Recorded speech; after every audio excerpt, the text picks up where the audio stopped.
तो काफ़ी सारे लोगों का जो पेटीएम का पोस्टपेड सर्विस है वो यूज नहीं हो पा रहा है। यानी कि यूँ कहे कि पेटीएम पोस्टपेड की हेल्प से अगर वो पेटीएम का क्यूआर कोड स्कैन करके पेमेंट करना चाह रहे हैं तो पेमेंट नहीं हो पा रहा है, या तो यूँ कहे कि जो पेमेंट का ऑप्शन है वही नहीं शो हो रहा है, या अगर वो रेंट पेमेंट करना चाहे तो रेंट पेमेंट भी नहीं हो रहा है, और ट्यूशन फीस पे करना चाहे तो वो भी नहीं हो पा रहा है। यानी कि ये जो पेटीएम का पोस्टपेड सर्विस है वो फ़िलहाल अभी पूरी तरीके से बंद हो चुका है।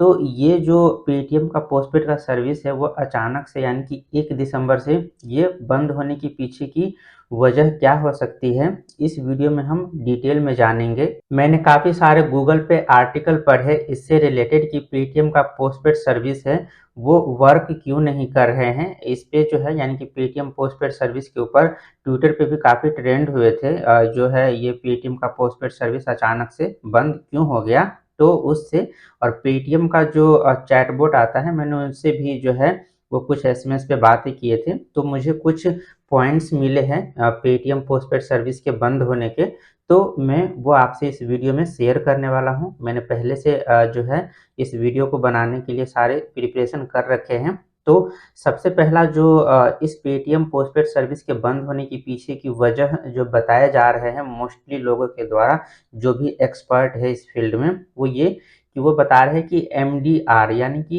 ये एमडीआर का फुल फॉर्म होता है मर्चेंट डिस्काउंट रेट। ये वो रेट होता है जो मर्चेंट डिसाइड करते हैं कि आपको कितने का डिस्काउंट देना है, या अगर वो किसी थर्ड पार्टी का जो पेमेंट मेथड है उसको एक्सेप्ट कर रहे हैं तो उसको किस हिसाब से जो है डिस्काउंट रेट दिए जाएंगे, ये मर्चेंट पे डिपेंड करता है। आगे इस वीडियो में हम डिटेल में जानेंगे कि ये मर्चेंट डिस्काउंट रेट जो है पेटीएम पोस्टपेड सर्विस के बंद होने में अहम भूमिका क्यों जो है वो प्ले कर रहा है, यानी कि रोल प्ले कर रहा है। तो अगर हम बात कर ले तो पेटीएम जो है वो कन्वीनियंस फ़ी चार्ज करता है। जैसे कि आपको पता है कि अगर आप पेटीएम पोस्टपेड यूज करते हैं और उसकी पेमेंट हर महीने के 1 तारीख से लेकर 7 तारीख के बीच में करने होते हैं, तो जब वो बिल जनरेट होता है 1 तारीख को, तो बिल जनरेट होने के साथ-साथ अगर आप नीचे में देखेंगे तो वहाँ पे आपको कन्वीनियंस फ़ीस भी पेटीएम पोस्टपेड को यूज करने के लिए 1% से लेके 1.5% के बीच में प्लस 18% का जीएसटी चार्ज किया जाता है। ये जो कन्वीनियंस फीस है वो 2 तरह के होते हैं, एक तो ज़ीरो है। बहुत सारे ऐसे भी पोस्टपेड यूज़र है जिसको कन्वीनियंस फीस ज़ीरो लगता है, यानी कि उसको ₹1 भी कन्वीनियंस फीस के रूप में नहीं चार्ज किया जाता है। ये पेटीएम पोस्टपेड के ऊपर डिपेंड करता है, यानी कि पेटीएम वालों के ऊपर डिपेंड करता है कि वो किसके अकाउंट से, यानी कि किससे ये कन्वीनियंस फीस है वो चार्ज करेंगे और किससे नहीं करेंगे। तो अगर वो चार्ज करते हैं फ्रॉम मर्चेंट, यानी कि अगर कन्वीनियंस फीस किसी का ज़ीरो है, यानी कि पेटीएम जो है किसी यूज़र से कन्वीनियंस फीस नहीं चार्ज कर रहे हैं, तो वो कन्वीनियंस फीस जो है वो मर्चेंट से चार्ज करते हैं। मर्चेंट वो होते हैं जिसको आप पेमेंट करते हैं। जस्ट लाइक मान लीजिए कि हम पेट्रोल पंप पे जाते हैं और पेटीएम क्यूआर कोड स्कैन करके अगर पेट्रोल पंप पे हम पेमेंट करते हैं तो वो मर्चेंट हो गया पेट्रोल पंप वाले। तो वो जो कन्वीनियंस फीस हमसे नहीं चार्ज किए, यानी कि जिसका कन्वीनियंस फीस ज़ीरो है, तो वो चार्जेस जो है वो मर्चेंट्स यानी कि पेट्रोल पंप वाले से चार्ज करेंगे। और दूसरा ये होता है कि कन्वीनियंस फीस जो है वो नॉट ज़ीरो, यानी कि चार्ज होते हैं। जैसे कि मैं भी हूँ नॉट ज़ीरो वाले में, क्योंकि मेरे से भी 1% के आसपास जो है कन्वीनियंस फीस चार्ज करते हैं हर महीने पेटीएम पोस्टपेड यूज करने का। तो अगर पेटीएम जो है वो हमसे कन्वीनियंस फीस चार्ज करते हैं तो चांसेज आर वेरी हाई कि वो मर्चेंट से कोई भी चार्ज नहीं करते हैं। तो इस केस में मर्चेंट को कोई इश्यू नहीं है। तो ये बता दूं कि इसीलिए मर्चेंट पेमेंट पोस्टपेड को एक्सेप्ट नहीं कर रहा है। ये जो फर्स्ट वाले केसेज मैंने बताया कि कन्वीनियंस फीस ज़ीरो है बहुत सारे पेटीएम पोस्टपेड यूज़र का, तो वो जो चार्जेज है वो मर्चेंट से किए जाते हैं। यानी कि अगर कोई पानी पूरी वाले हैं और वो जो पेमेंट एक्सेप्ट कर रहे हैं पेटीएम पोस्टपेड से, तो पेटीएम जो है वो पानी पूरी वाले से कन्वीनियंस फीस के रूप में जो है 1% से लेके 1.5% के बीच में जो है वो चार्ज करते हैं हर महीने। मैं आगे वीडियो में आपको प्रूफ भी दिखाऊंगा।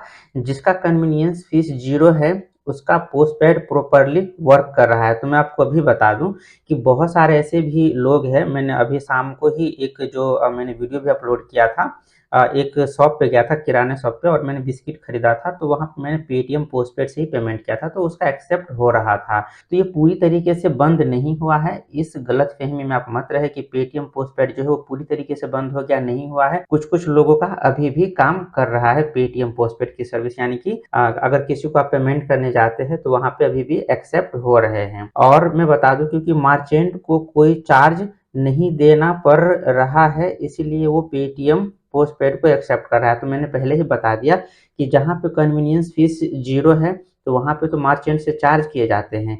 लेकिन कन्वीनियंस फीस जिसका 0 नहीं है, तो इसका मतलब ये है कि कन्वीनियंस फीस जो है वो जो पेमेंट कर रहा है उससे चार्ज कर रहे हैं पेटीएम वाले।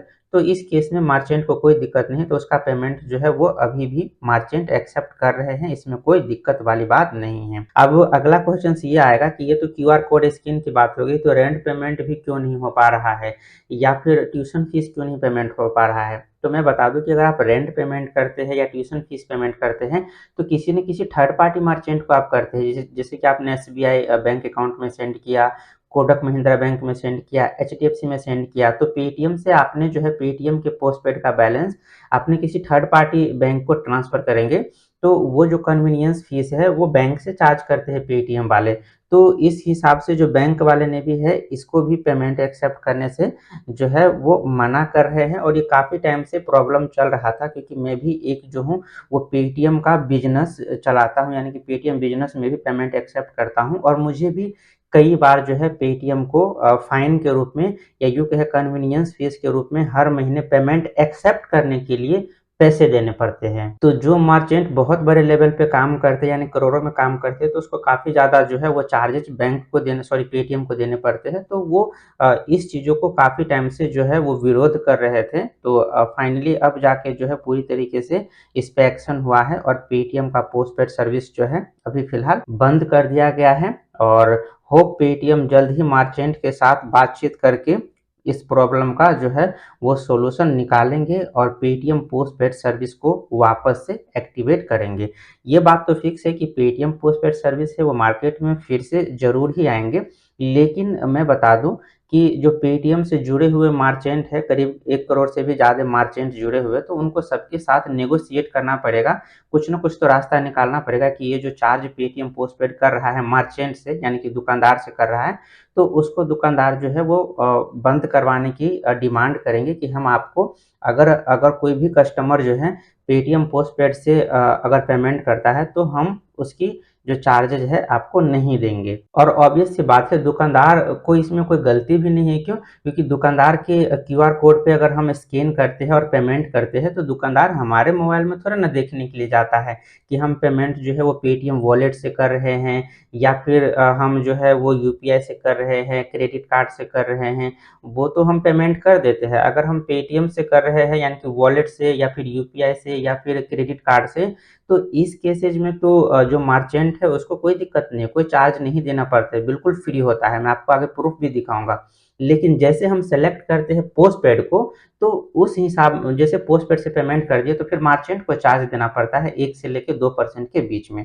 तो मर्चेंट हमको थोड़ा ना हमारे मोबाइल में देखने के लिए आता है कि हम पोस्टपेड से कर रहे हैं या फिर वॉलेट से या यूपीआई से। तो इस केसेज में जो है मर्चेंट का काफ़ी लॉस हो जा रहा है, और ये काफ़ी टाइम से काफ़ी सारे मर्चेंट जो है इस पे विरोध कर रहे थे। तो फाइनली जो है इस पे अभी एक्शन लिया गया है। आई होप कि इसका प्रॉब्लम का जो सॉल्यूशन है जल्द से जल्द पेटीएम निकाल के इस सर्विस को वापस से एक्टिवेट करे। अब मैं आपको प्रूफ के लिए दिखा दूं, तो आप देख सकते हैं, जैसे कि ये मेरा बिजनेस, यानी कि पेटीएम बिजनेस भी मैं चलाता हूं। जैसे कि मैंने आपको पहले बताया, पेटीएम बिजनेस पे भी मेरा अकाउंट है।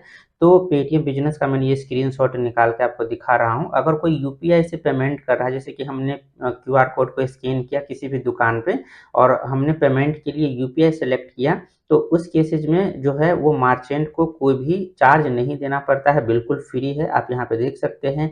अगर हमने पेमेंट करने के लिए हम अपने मोबाइल में सेलेक्ट करते हैं पेटीएम पेमेंट बैंक, तो उस केसेज में भी जो दुकानदार होते हैं उसको कोई चार्ज पेटीएम को नहीं देने होते हैं। अगर हम वॉलेट से पेमेंट करते हैं अगर किसी शॉप वाले को, या फिर ये जो होता है पेट्रोल पंप पे जाते हैं या कहीं भी हम पेमेंट करते हैं, तो वहाँ भी मर्चेंट को यानी कि पेट्रोल पंप वाले को कोई भी चार्ज नहीं देने पड़ते हैं। और अगर क्रेडिट कार्ड से भी पेमेंट करते हैं हम किसी शॉप वाले को, तो शॉप वाले को कोई भी चार्ज जो है वो पेटीएम को नहीं देने पड़ते हैं, अप टू 2000 तक जो हम क्रेडिट कार्ड से, रुपे क्रेडिट कार्ड से ट्रांसफ़र करते हैं यानी कि पेमेंट करते हैं, तो बिल्कुल फ्री है। पर जैसे पहले यहाँ पे एक पोस्टपेड का भी ऑप्शन आता था, इसके जस्ट नीचे या आस-पास में ही आता था पोस्टपेड का, जो कि फिलहाल अभी पोस्टपेड का यहाँ पे ऑप्शन नहीं दिखा रहा है, हटा दिया गया है। आई होप कि जल्दी आ जाएगा। तो जैसे यहाँ पे पेटीएम पोस्टपेड आता था, यहाँ पे फ्री नहीं, जैसे कि यहाँ पे फ्री लिखा है, तो यहाँ पे 1.5% का चार्ज लिखा हुआ आता था, और यही मान लीजिए कि 10,000 रुपये का जो है वो किसी दुकानदार ने पेटीएम पोस्टपेड से रिसीव किया 1 महीने में, तो उस 10,000 का 1.5% के हिसाब से जो है महीने के अंत में पेटीएम को जो है वो चार्ज देने पड़ते हैं मर्चेंट को। तो ये काफ़ी ज़्यादा प्रॉब्लम वाली बातें थी। तो इन सब चीज़ों को देखते हुए जो है अभी काफ़ी ज़्यादा प्रॉब्लम क्रिएट हो गया था। तो इसीलिए पेटीएम को जो है पोस्टपेड की सर्विस फ़िलहाल के लिए बंद करना पड़ा है, पर होप कि जल्द ही ये सर्विस रीएक्टिवेट कर दिया जाएगा। जैसे ये सर्विस रीएक्टिवेट होगी, मैं आपको वीडियो के थ्रू सबसे पहले इन्फॉर्म कर दूँगा, तो आप चैनल को सब्सक्राइब कर लेना ताकि आपको उस वीडियो का नोटिफ़िकेशन मिल जाए। मिलते हैं नेक्स्ट वीडियो में, तब तक के लिए अपना ख़्याल रखिए। Bye bye.